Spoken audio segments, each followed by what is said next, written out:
భారత్ పేరు చెబితే పాకిస్తాన్ ఉలిక్కి పడుతోంది. ఆపరేషన్ సింధూర్ తర్వాత తమ వైఫల్యాలను గుర్తించి బోర్డర్లో సరికొత్త ఎత్తుగడ వేయడానికి పావులు కదుపుతోంది. బోర్డర్లో యాంటీ డ్రోన్ సిస్టమ్ ను సిద్ధం చేసింది పాకిస్తాన్. పీఓకేలోని 3 కీలక ప్రాంతాల్లో యాంటీ డ్రోన్ సిస్టమ్ ను పెట్టుకుంది. దీని పేరు counter unmanned aerial system CUAS.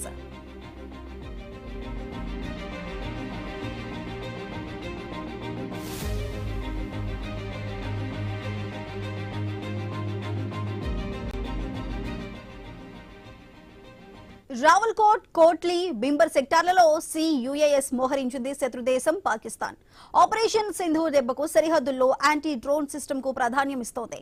Bharat నుంచి వచ్చే డ్రోన్లను పసిగట్టడమే వీటి పని. భారత్ నుంచి వచ్చే డ్రోన్లను ట్రాక్ చేసి మధ్యలోనే జామ్ చేయటమే లక్ష్యంగా మోహరించింది. భారత్ మరోసారి ఆపరేషన్ సింధూర్ చేపడుతుందనే భయమే పాకిస్తాన్ ఈ చర్యలకు పురికొల్పేలా చేస్తోంది.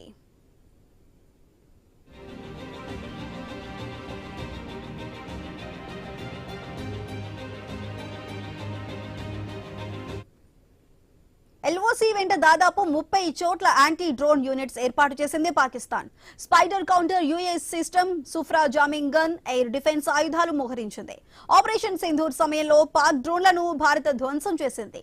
గాలిలోనే పాక్ డ్రోన్ల పనిపట్టింది. సుదర్శన్ మిసైల్ సిస్టమ్ ద్వారా 300 కిలోమీటర్ల దూరంలోని హై వాల్యూ ఎయిర్ క్రాఫ్ట్ ను సైతం ధ్వంసం చేసింది భారత్. అంతేకాదు రాఫెల్, సుఖోయ్ 30లు సైతం దాయాదిని ఉక్కిరిబిక్కిరి చేశాయి. హ్యాంగర్లలోనే పాక్ యుద్ధ విమానాలు ధ్వంసమయ్యాయి. ఇప్పుడు డ్యూయల్ స్టెల్త్ డ్రోన్ సిద్ధం చేస్తోంది భారత్. ప్రపంచంలోనే ఇది తొలి dual stealth drone. High range radar, infrared signals ను కళ్లుగప్పే సామర్థ్యం వీటి సొంతం. సంకేతాలు అందిన క్షణాల్లోనే దాడి చేసే లక్షణం వీటికి ఉంటుంది. రామా పేరుతో ప్రత్యేక దేశీయ కోటింగ్ మెటీరియల్ వీటిపై ఉంటుంది. అమెరికా, చైనా, రష్యాల దగ్గరే రాడార్ల కళ్లుగప్పే స్టెల్త్ డ్రోన్ వ్యవస్థ ఉంది. తాజాగా అగ్రదేశాల సరసన చేరిన భారత్ ఎయిర్ డిఫెన్స్ మరింత బలోపేతం చేసింది.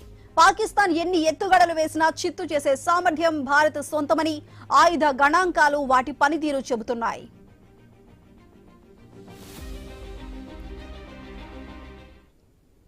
భారత్ దగ్గర ప్రస్తుతం 4 రకాల బలమైన డ్రోన్లు ఉన్నాయి. వాటిల్లో ఒకటి స్వామ్ డ్రోన్. వందల సంఖ్యలో ఒకేసారి ఆయుధాలను తీసుకువెళ్లే సామర్థ్యం వీటి సొంతం. శత్రు దేశాలపై దాడి చేసేందుకు ఉపయోగపడే చిన్న చిన్న డ్రోన్లు ఇవి.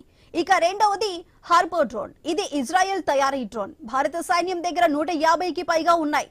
మూడవది హెరాన్ డ్రోన్. 9 నెలల క్రితం ఇజ్రాయెల్ నుంచి స్వీకరించి ప్రస్తుతం లదాఖ్ లో మోహరించారు. నాలుగోది సర్చర్ 2. ఇవి కూడా ఇజ్రాయెల్ తయారీ డ్రోన్లే. దూర ప్రాంతాల్లో నిఘా కోసం భారత సైన్యం వినియోగిస్తోంది. ఈ మధ్య అమెరికా నుంచి MQ-9 రిపర్ అనే 2 డ్రోన్లను భారత్ తీసుకుంది. వీటిని ట్రయల్ ప్రాతిపదికన స్వీకరించింది. ఈ 2 డ్రోన్లను సౌత్ చైనా సరిహద్దుల్లో నిఘా కోసం మోహరించారు.